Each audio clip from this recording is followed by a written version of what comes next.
Hi hello नमस्कार दोस्तों, आप सभी का स्वागत है। एक बार फिर से लेकर आ गई हूँ एक और नई ऑडियो बुक समरी। तो चलिए शुरू करते हैं आज की किताब, जिसका नाम है द अल्केमिस्ट, जिसे लिखा है पोलो कोएल्हो ने। तो आइए जानते हैं कि ये कहानी हमें क्या बताना चाहती है। ये कहानी एक शेफर्ड लड़के की है जो भेड़ों की देखभाल करता है, जिसका नाम सेंटियागो था।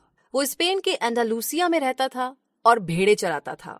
एक बार वो अपनी भेड़ों को चराते हुए किसी जगह पर पहुंचा जहां एक शॉपकीपर की काले बालों वाली सुंदर लड़की से उसकी मुलाकात हुई, जो उससे उन भेड़ों को खरीदने आती थी।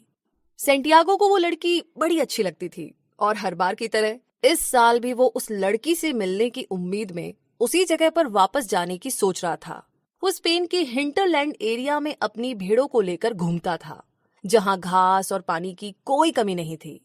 तो रात में ठंड से बचने के लिए वो एक जैकेट रखता था, लेकिन दिन में बड़ी गर्मी होती थी, इसीलिए उसे जैकेट लेकर के घूमना बिल्कुल भी पसंद नहीं था।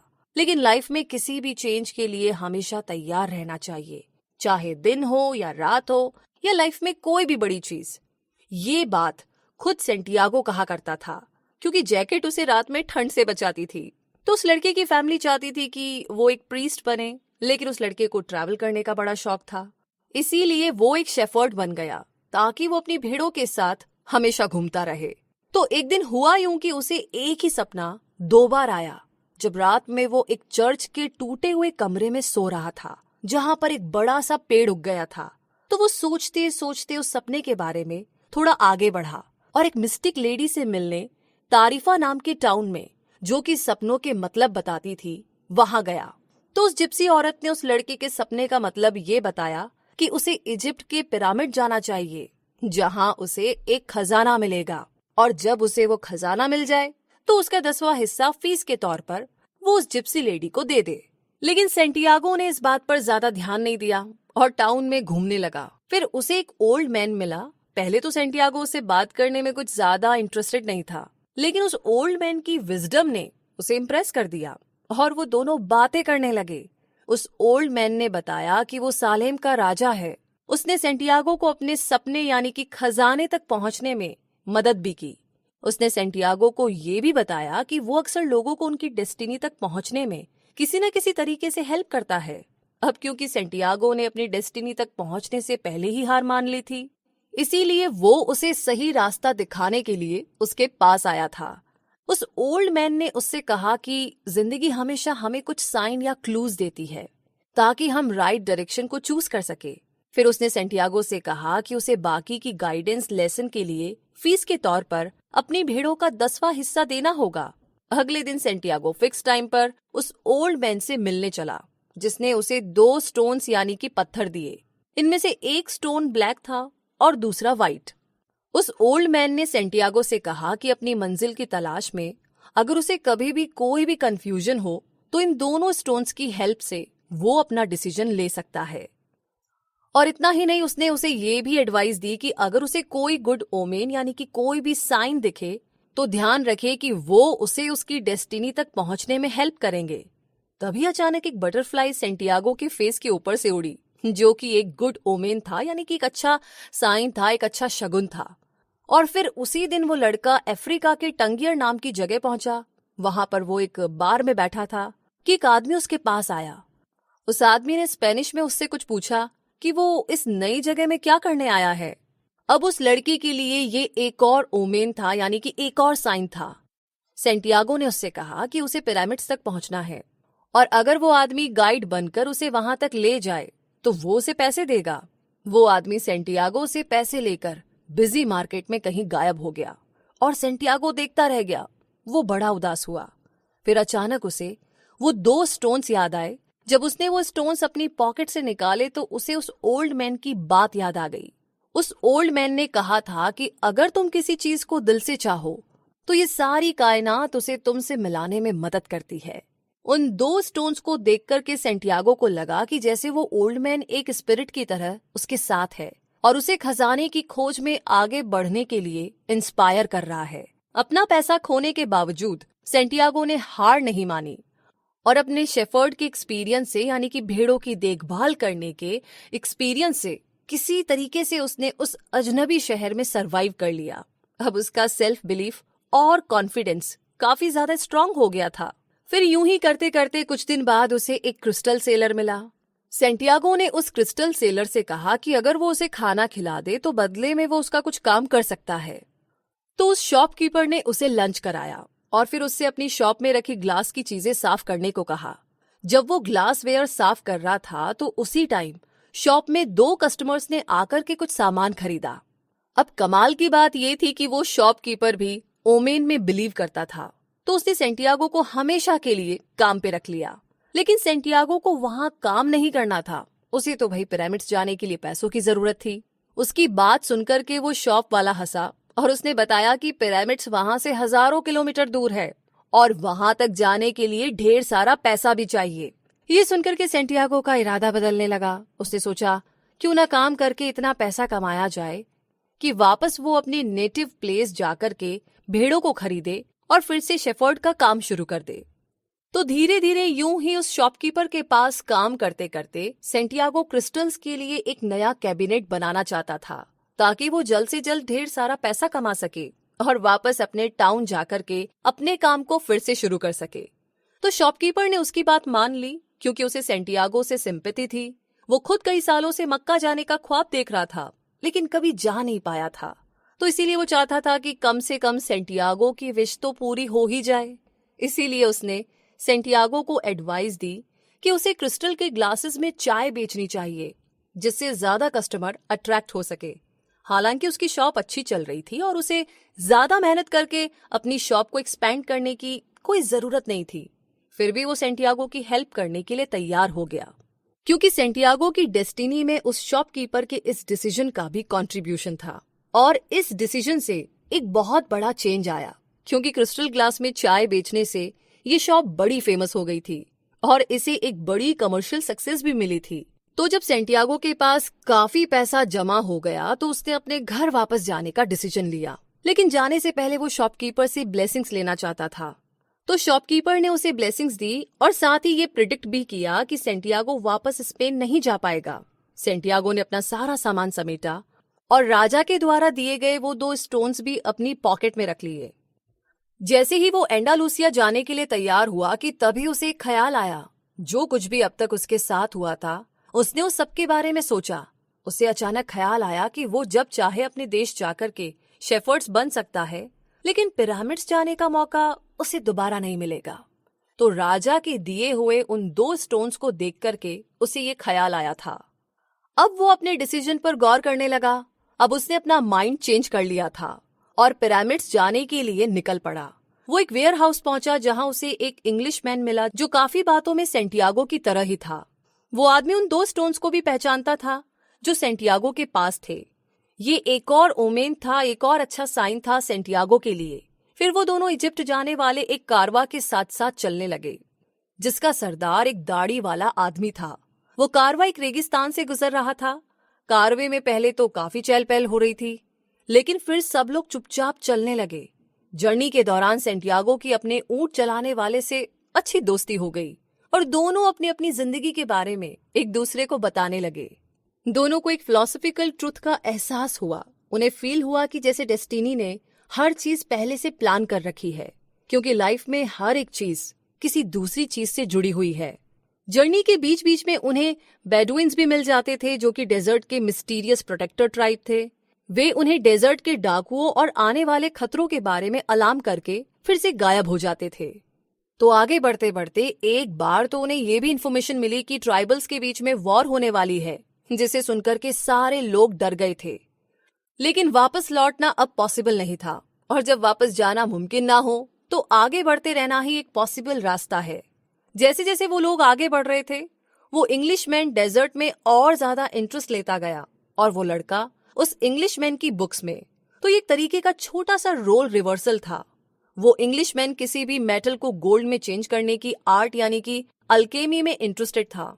लेकिन दूसरी तरफ सेंटियागो जितना उन किताबों को पढ़ता गया उतना ही ज्यादा कंफ्यूज होता गया, क्योंकि उसे उन किताबों की लैंग्वेज और उनमें बने सिंबल्स कुछ समझ नहीं आ रहे थे। वो ये सब इजी वे में सीखना चाहता था, लेकिन उस इंग्लिशमैन ने कहा कि हायर नॉलेज उसी को मिलती है जो खूब सारा टाइम देकर के बड़ी मेहनत से ये किताबें पढ़ते हैं। अब उनका कारवां तेजी से आगे बढ़ता जा रहा था और वे लोग ट्राइबल वॉर से बचने के लिए रात दिन बिना रुके चलते जा रहे थे। और फाइनली उनका कारवां ट्राइबल वॉर से बचता बचाता हुआ किसी तरीके से ओएसिस तक पहुंच ही गया। फिर वो अल्केमिस्ट अपने ओमेन के सजेशन पर बड़ी बेसब्री से एक आदमी का इंतजार करने लगा जो उसे कुछ सीक्रेट्स बताने वाला था। अपने हथियार उतारने के बाद कारवा के लोगों को ओएसिस में ठहरने के लिए जगह मिली और फिर नेक्स्ट डे वो इंग्लिशमैन उस लड़के के साथ अल्केमिस्ट की तलाश में निकल पड़ा। वो दोनों एक कुएं के पास पहुंचे। वहां पर काले कपड़ों में कुछ औरतें खड़ी थी। सेंटियागो को किसी ने बताया था कि वहां पर मैरिड यानी कि शादीशुदा औरतों से बात करना मना है, इसीलिए वो लोग वहां पर इंतजार करते रहे। कुछ देर के बाद उन्हें एक अनमैरिड औरत कुएं की तरफ आती दिखी। वो इतनी खूबसूरत थी कि सेंटियागो उसे देखता ही रह गया और तब पहली बार उसे लव की लैंग्वेज समझ में आई जो सारी दुनिया में एक सी बोली जाती है। उसका दिल गवाही दे रहा था कि वो दोनों एक दूसरे के लिए ही बने हैं। सेंटियागो के पूछने पर उस लड़की ने अपना नाम फातिमा बताया। अब हर रोज वो उससे कुएं पर 15 मिनट के लिए मिलने जाता था, जो कि उसकी जिंदगी बन चुकी थी। फिर जल्दी ही ये खबर भी उड़ने लगी कि ट्राइबल वॉर अभी काफी लंबी चलने वाली है और जब तक ये खत्म नहीं होती वो लोग वहां से नहीं निकल सकते। अब उनके पास ओएसिस में रुके रहने के अलावा और कोई ऑप्शन नहीं था और शायद उन्हें कई और साल वहां पर गुजारने पड़ेंगे। वो लड़की भी सेंटियागो को उतना ही चाहती थी। दोनों अब बहुत क्लोज आ चुके थे। सेंटियागो ने उसे अपनी लाइफ के बारे में सब कुछ बता दिया था, खजाने के बारे में भी। तो फातिमा ने उससे कहा कि वो खजाने की तलाश ना छोड़े। उसके सामने 2 रास्ते थे, या तो वो इसी ओएसिस में रह करके अपने सवालों के जवाब ढूंढे या फिर डेजर्ट का रास्ता पकड़े। लेकिन फिर से एक बार वो इस खजाने की तलाश में निकल पड़ा। इस टाइम तक काफी अंधेरा हो चुका था। तभी उसे एक और ओमेन दिखा, यानी कि एक और साइन दिखा। 2 बाज उसके ऊपर से उड़ रहे थे कि तभी एक ने दूसरे पर अटैक किया। उस टाइम वो खुद भी जैसे इस दुनिया की आत्मा में घुस चुका था, जिस वजह से उस ओमेन का मतलब ये था कि ओएसिस पर अटैक होगा। उसने ये बात अपने ऊंट ड्राइवर को बताई, जिसने उसे कहा कि वो जाकर के ये बात ओएसिस के चीफ को बताए। तो सेंटियागो ने ये बात जाकर के चीफ को बताई। चीफ ने अपने साथियों से कंसल्ट किया और इस खबर की सच्चाई टेस्ट करने की सोची। सेंटियागो को बोला गया कि अगले दिन सब लोग वॉर के लिए रेडी रहेंगे और अगर उसकी अटैक वाली बात सच हुई तो सेंटियागो को रिवॉर्ड दिया जाएगा और अगर उसकी बात झूठ निकली तो बदले में सेंटियागो को अपनी जान से हाथ धोना पड़ेगा। सेंटियागो ने इस फैसले को अपनी डेस्टिनी समझ करके एक्सेप्ट कर लिया। फिर जब वो पीछे जाने लगा तो उसे एक हॉर्समैन मिला जो कि बड़ा हैरान था। उसने सेंटियागो से ओमेन का राज पूछा तो सेंटियागो ने बड़ी ही बहादुरी के साथ उसे सब कुछ बता दिया और ये भी बताया कि उसे इसका प्रेडिक्शन मालूम नहीं था। उसके इस जवाब से वो हॉर्समैन सेटिस्फाइड लग रहा था। उसने उसे जाने दिया और सबसे कहा कि इस लड़के की हिम्मत ही वो चाबी है जिससे इस दुनिया की लैंग्वेज समझी जा सकती है। उस हॉर्समैन के ऐसे डीप वर्ड सुनकर के सेंटियागो को ओल्ड किंग की याद आ गई। उस हॉर्समैन के इस स्मॉल जेस्चर से उसे पता चल गया कि वो ही अल्केमिस्ट है और अगर अटैक में उसकी जान बची तो सेंटियागो को उससे मिलना था। और अगले दिन उन पर सचमुच अटैक हुआ। 500 हॉर्समैन ने ओएसिस को घेर रखा था, लेकिन ओएसिस में रहने वाले भी पूरी तरीके से तैयार थे और सिर्फ आधे घंटे के अंदर ही उनके लीडर को छोड़ करके सारे अटैकर्स मारे गए। लीडर को पूछताछ के लिए चीफ के पास लाया गया और बड़े ओनर के साथ उसे फांसी पर लटका दिया गया। सेंटियागो को इनाम में 50 गोल्ड कॉइन्स मिले और साथ ही उसे ट्राइब का काउंसलर बनाने की बात भी हुई। लड़ाई अब खत्म हो चुकी थी, इसीलिए सेंटियागो अल्केमिस्ट से मिलने के लिए गया, जिसने उसे अपने टेंट में डिनर के लिए इनवाइट किया था।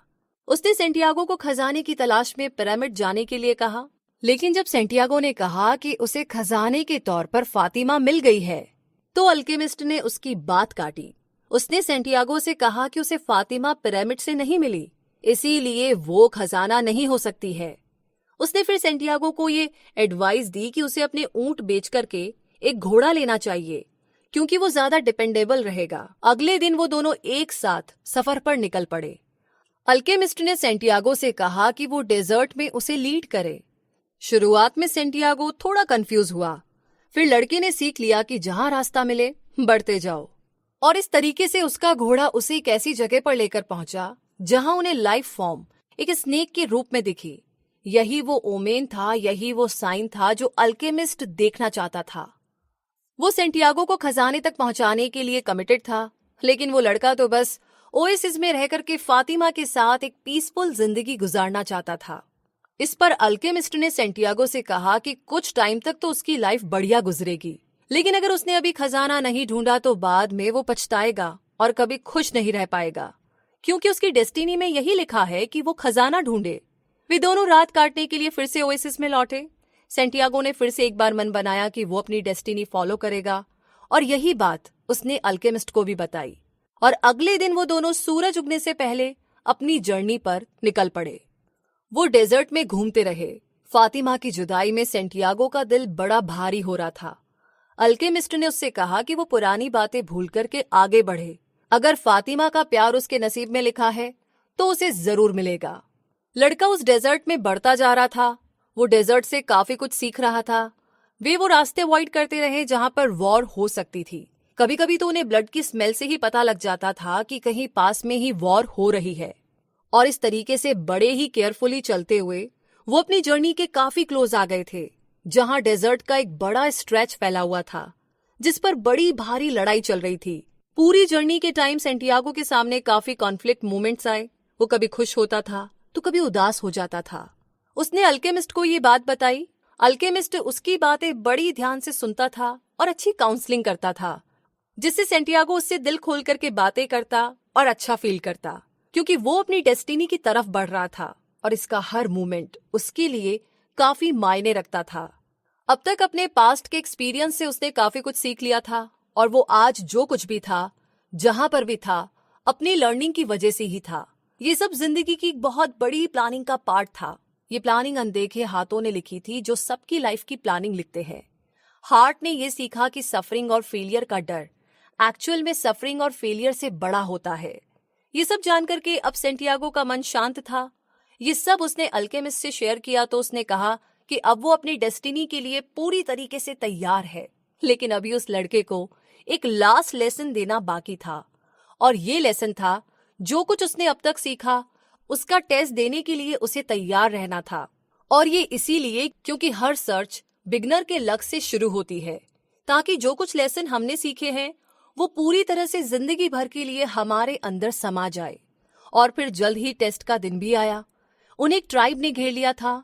वो लोग उन्हें अपने चीफ के पास ले गए और पूछताछ करनी शुरू कर दी।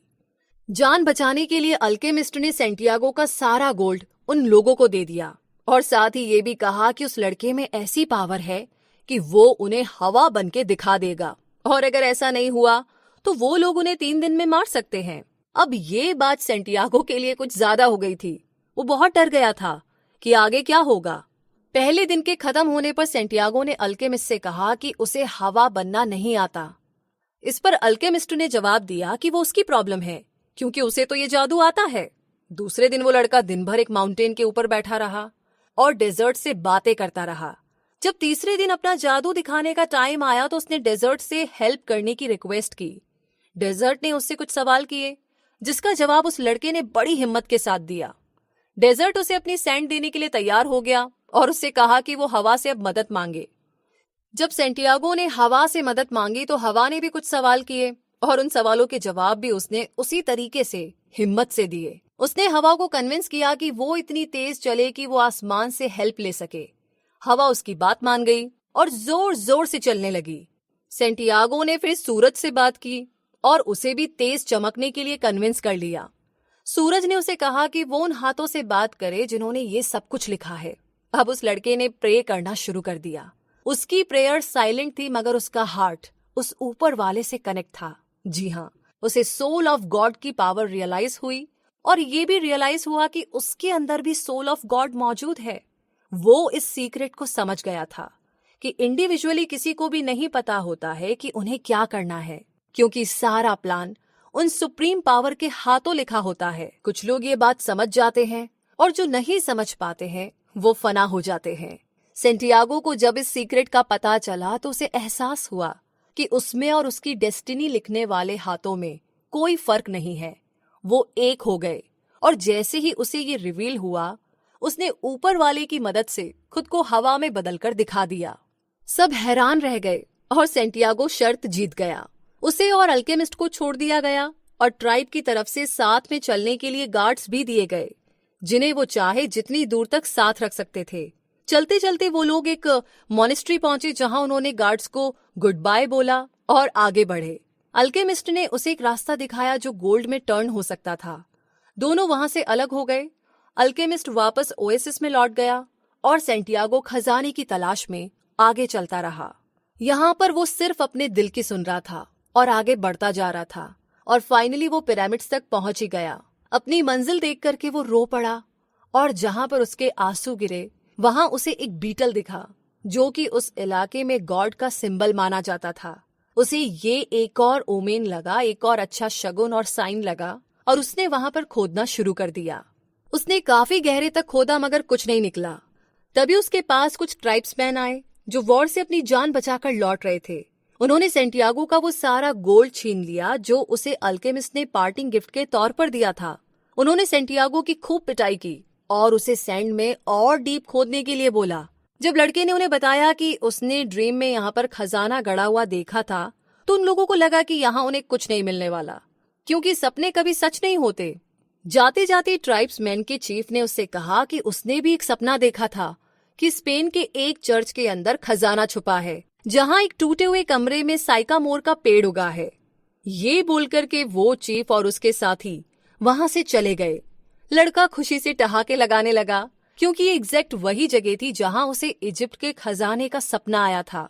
तो वाकई में कोई खजाना था, लेकिन उसे पाने का रास्ता इतना लंबा था। उसे पहले डेजर्ट में पिरामिड्स तक पहुंचना था, फिर किसी और के थ्रू उसके बारे में जानना था। अगर उसने अपनी डेस्टिनी फॉलो नहीं की होती तो शायद उसे कभी भी उस खजाने का पता नहीं चल पाता, जो उसके अपने ही देश में छुपा था। तो सैंटियागो चर्च में गया और खजाने को खोद निकाला। फिर वो उस जिप्सी औरत के पास गया जिसे उसने 1/10 देने का प्रॉमिस किया था। उसके बाद उसे हवा में वो खुशबू महसूस हुई जो उसे बड़े अच्छे से याद थी और जो अभी उसके होठों पर एक याद बनकर बैठी थी। ये खुशबू थी फातिमा की। उसने अपने प्यार को बड़ी जोर से आवाज दी, मैं आ रहा हूँ फातिमा। तो दोस्तों, इसी के साथ ये समरी यहीं पर खत्म होती है। वैसे इस समरी को, इस कहानी को सुनकर के आपकी क्या राय है? आपको क्या लगता है? क्या आपके साथ कभी ऐसा हुआ है या फिर आप क्या कहना चाहते हैं? प्लीज हमारे साथ कमेंट बॉक्स में लिख करके जरूर शेयर करें। इसी के साथ आगे अगली समरी में होगी आपसे मुलाकात। तब तक के लिए धन्यवाद।